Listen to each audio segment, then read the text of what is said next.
GM news मध्ये तुम्हा सर्वांचं अगदी मनापासून स्वागत। जसं की आता दिवसेंदिवस आपली जीवनशैली बदलत चाललेली आहे, आपण खूप व्यस्त होत चाललेलो आहोत आणि तेवढेच आजार सुद्धा आपल्याला ग्रासत चाललेले आहेत। त्याचबरोबर शुगर झाले, बीपी झाले आणि त्याचबरोबर हार्ट अटॅकचे पेशंट सुद्धा दिवसेंदिवस तितकेच वाढत आहेत। याला कारण काय असू शकतं किंवा याला आपण कशा प्रकारे बाधा आणू शकतो, याला कुठेतरी आपण कसं थांबवू शकतो, या सगळ्या गोष्टींवरती आज आपण बोलणार आहोत। आज मी आलेली आहे Ahale multi speciality and critical care hospital Pusad येथे। गेली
गेली 1 वर्ष झाली आहे। तिथले जे संचालक आहे डॉक्टर अमित आहाळे सर एका वर्षापासून सेवा देत आहेत। त्यांच्यासोबत मॅम पण सेवा देत आहेत।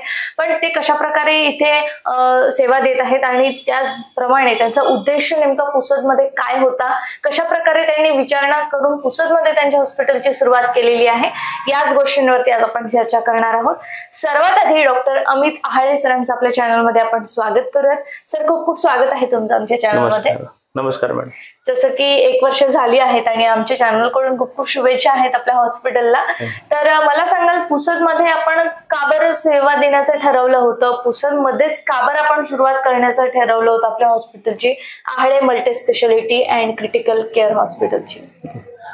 पुसदमध्ये ऍक्च्युली पुसद हे माझे मूळ गाव आहे, होमटाऊन आहे। त्यामुळे असं कुठेतरी मनाला वाटत होतं की आपण आपल्या परिसरातील, आपल्या भागातील जनतेला आपल्या शिक्षणाचा आणि आपल्या सेवेचा फायदा व्हावा, या उद्दिष्टाने एक आपल्या पुसदमध्ये एक हॉस्पिटल सुरू केलेले आहे। मागील 1 वर्षापासून अतिशय चांगल्या प्रकारे आपण इथे कार्य करत आहोत आणि येथील जनतेला आपण सेवा देण्याचा प्रयत्न चालू आहे। बिलकुल सर, आम्ही असं ऐकलंय मॅम पण तुमच्या सोबतीला आहेत, तर काय काय आणखी ट्रीटमेंट लोकांना तुम्ही देताय किंवा कुठल्या कुठल्या आजारांवरती या हॉस्पिटलमध्ये इलाज होतो?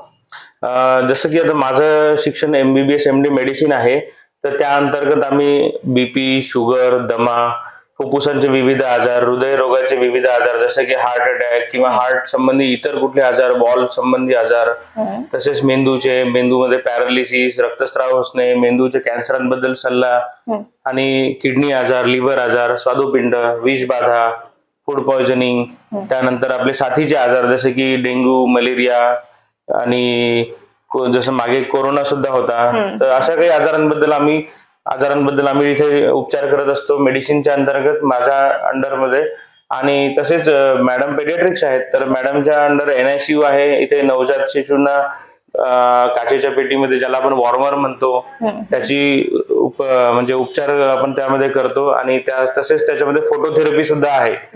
लहान बाळांचे देखील साथीचे जे काही आजार आहेत त्यांच्यामध्ये आम्ही दोघं सुद्धा ट्रीटमेंट करतो. जे काही असतात 13-14 वर्षांचे, त्यांच्यामध्ये बरंचसं असं होतं की PICU हा कन्सेप्ट असतो, ज्याच्यामध्ये पेडियाट्रिक इंटेन्सिव्ह केअर युनिट. बरेच वेळेस असं होतं की अशा बालकांना कोणी सहसा डॉक्टर घेत नाहीत एकट्याच्या याच्यावर, तर त्यामध्ये आमचा दोघांचाही फायदा होतो, दोघांच्या डिग्रीचा, आणि चांगली सुविधा देण्याचा आम्ही प्रयत्न करतो. बिलकुल, नक्कीच. सर, आणखीन आता तुम्ही ज्या काही ट्रीटमेंट देत आहेत किंवा ज्या काही आजारांवरती आपण इलाज करताय, जसं की विज्ञान आता खूप पुढे गेलेलं आहे, बऱ्याचशा ऍडव्हान्स गोष्टी त्याच्यामध्ये समाविष्ट झालेल्या आहेत. आपल्या या मेडिकल लाईन मध्ये सुद्धा तसंच झालेलं आहे. काय काय ऍडव्हान्स मशिनरीज आपल्या इथे आहेत किंवा मग ऍडव्हान्स काय काय सुविधा किंवा कुठले कुठले विभाग आपण पाडले आहेत या इथल्या पेशंटसाठी, इथल्या रुग्णांसाठी? नाही, हॉस्पिटलमध्ये सध्या सुविधामध्ये आपण 24 तास आपण एक तर कार्यरत आहोत. त्यामध्ये आपल्याकडे ECG होतो, नेब्युलायझेशन मशीन आहे, सेंट्रल मॉनिटरिंग आहे, ॲडव्हान्स मल्टीपॅरा मॉनिटर्स आहेत. इथे आतमध्ये लॅबोरेटरी आहे, फार्मसी शॉप 24 तास असतं. त्या व्यतिरिक्त आपण व्हेंटिलेटर आणि डिफिब्रिलेटर सुद्धा आपल्या हॉस्पिटलमध्ये उपलब्ध आहेत. बिलकुल. सर, आपलं आता इथे सेवा देतच आहात 1 वर्षापासून, तसं आमच्या माहितीनुसार आपल्याला 7 वर्ष झाली आहेत ऑलरेडी प्रॅक्टिस करीत असताना. आपलं एज्युकेशन आणि त्यानंतरची आपली प्रॅक्टिस ही कुठे केलेली आहे, आपण कुठून शिकला आहात, हे सगळं आपली स्पेशालिटी कुठून झाली आहे, काय सांगाल? तसं माझं 12वी पर्यंतचं शिक्षण जे आहे ते पुसदलाच झालेलं आहे. 12वी नंतर माझं मग Indira Gandhi government medical college येथे MBBS ला 2007 साली माझं ऍडमिशन झाली. तिथे मी MBBS केल्यानंतर मग PG साठी मी MD मेडिसिन माझं अहमदनगरला झालेलं आहे, विठ्ठलराव विखे पाटील मेडिकल कॉलेजला. आणि तिथेच त्यानंतर मी जवळपास 5.5 ते 6 वर्ष काम केलेलं आहे. अहमदनगरला एशियन नोबल हॉस्पिटल हे एक प्रायव्हेट हॉस्पिटल होते, जिथे टर्शरी केअर ज्याला सेंटर म्हणतो तिथे होतं, आणि एक सिटी केअर हॉस्पिटल म्हणून पण होतं. आणि कोरोनाच्या वेळेस पण मी अहमदनगर या शहरातच होतो, तिथे पण मी अहमदनगर जिल्हा रुग्णालयामध्ये सुद्धा 1 वर्ष काम केलेलं आहे. बरं, नक्कीच. आणि सर, आता आपण चर्चेला थोडंसं वेगळं वळण देऊयात. तुम्ही तुमच्याबद्दल पूर्णतः माहिती आम्हाला सांगितलेलीच आहे. शिवाय पुसदवासियांनी सुद्धा, पुसदकरांनी सुद्धा तुमची जी हॉस्पिटलची माहिती आहे, इथे काय काय ट्रीटमेंट तुम्हाला मिळणार आहे, शिवाय सुविधा नेमक्या काय काय मिळणार आहेत, याबद्दल पूर्ण माहिती तुम्हाला मिळालेलीच आहे. पण तरीही काही प्रश्न तुम्हाला हॉस्पिटल विषयी विचारायचे असतील तर तुम्ही कमेंटच्या माध्यमातून विचारू शकता. सर, आपण चर्चेला थोडंसं वेगळं वळण देऊयात या प्रसंगी. मला सांगायला लागतं, शुगरचे जसे पेशंट्स भरपूर वाढत आहेत, मी सुरुवातीला बोललेली आहे, शुगर झालं, BP झाले, आणि हृदयरोगाचं प्रमाणही तितकंच वाढतंय. तर शुगर कंट्रोलमध्ये कशी ठेवावी किंवा मग या आजारावरती आपण कशा प्रकारे आळा घालू शकतो, शुगरचे पेशंट्स आपण कसे दिवसेंदिवस कमी करू शकतो, काय काय गोष्टी आपण लक्षात घेतल्या पाहिजे? ऍक्च्युअली शुगरच्या पेशंट्स मध्ये 2 प्रकारही असतात, टाईप 1 डायबिटीज आणि टाईप 2 डायबिटीज. टाईप 1 डायबिटीज हा मोस्टली हेरिडिटरी असतो, जेनेटिकली येतो. त्यामध्ये तर आपण फार काही विशेष करू शकत नाही, कारण पेशंटच्या रुग्णाच्या शरीरामध्ये इन्सुलिनचं प्रमाणच मूळतः स्वादुपिंड तेवढं इन्सुलिन बनवतच नाही. त्यामुळे त्याबद्दल तर आपण प्रिव्हेन्शन तेवढं फार काही करू शकत नाही. पण टाईप 2 डायबिटीज हा जो असतो हा लठ्ठपणामुळे होतो, साखरेचे अति जास्ती प्रमाणात सेवन केल्यामुळे, तसेच जी जीवनशैली बदलत चाललेली आहे आपली, डे टू डे लाईफ मध्ये फास्ट फूड वाढत आहे, कोल्ड्रिंक्सचं प्रमाण वाढत आहे, मोबाईलवर आपण जे काही जास्तीत जास्त टाइम घालवतो, स्क्रीन टाइम वाढत आहे, फिजिकल ऍक्टिव्हिटी कमी होत चाललेली आहे. तर त्यामुळे टाईप 2 डायबिटीजचं प्रमाण वाढत चाललेलं आहे. बिलकुल.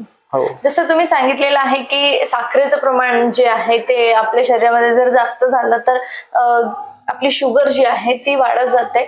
बरेच गैरसमज सुद्धा या शुगर बद्दल लोकांना आहेत. जसं लोकांना वाटतं की आपण साखर न खाता जर आपण गुळाचा वापर त्या जागी केला तर आपली शुगर वाढणार नाही, ती कंट्रोलमध्येच राहील. तर हे कितपत योग्य आहे किंवा हा समज आहे की गैरसमज आहे, काय समज?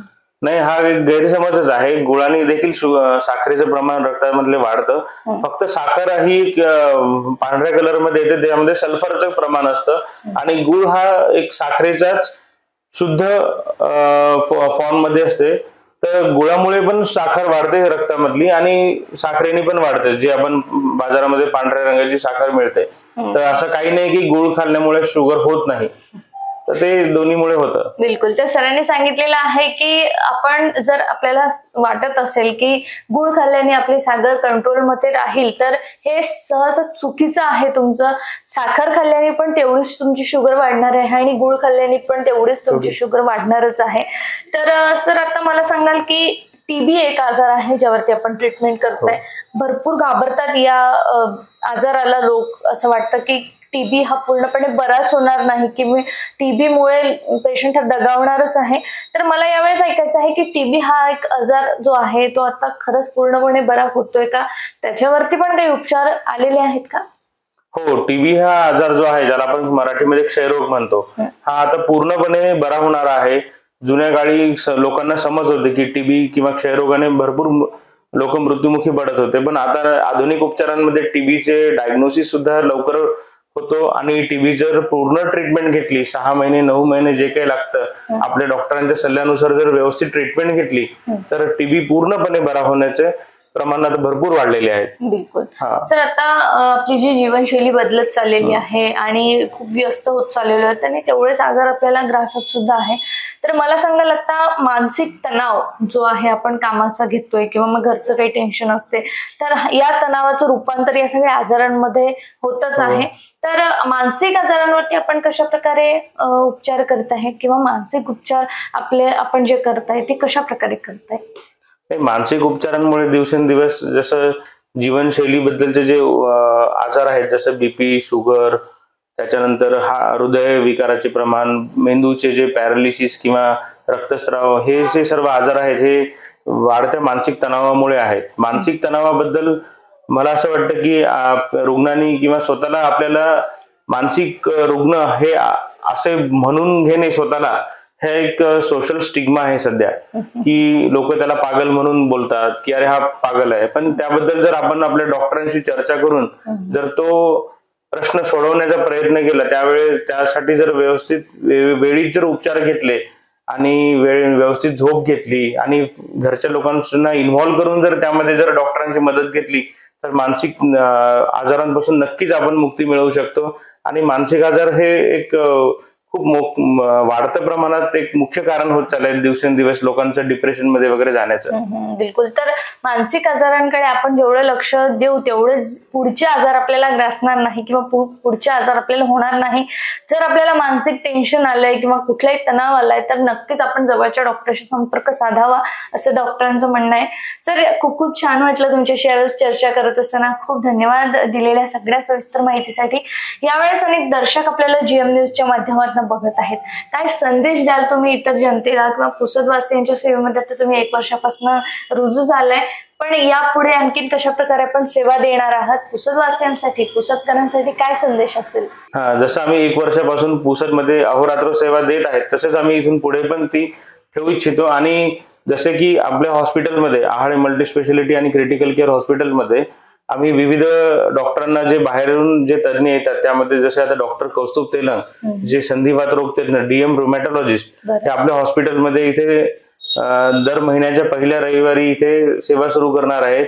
तर असे अजूनही काही तज्ञ लवकरच आपल्या हॉस्पिटलला जॉईन होणार आहेत आणि त्यांच्या अंडर देखील आपण इथे उपचार पद्धती सुरू करू शकतो. बिलकुल. खूप खूप शुभेच्छा आहेत सर आमच्या चॅनलच्या या हॉस्पिटलसाठी. खूप पुढे जावं, आणखीन तुम्ही नवीन स्वप्न घेऊन किंवा नवीन आणखीन काहीतरी घेऊन पुसदवासियांच्या सेवेमध्ये यावं. खूप खूप धन्यवाद दिलेल्या सगळ्या माहितीसाठी.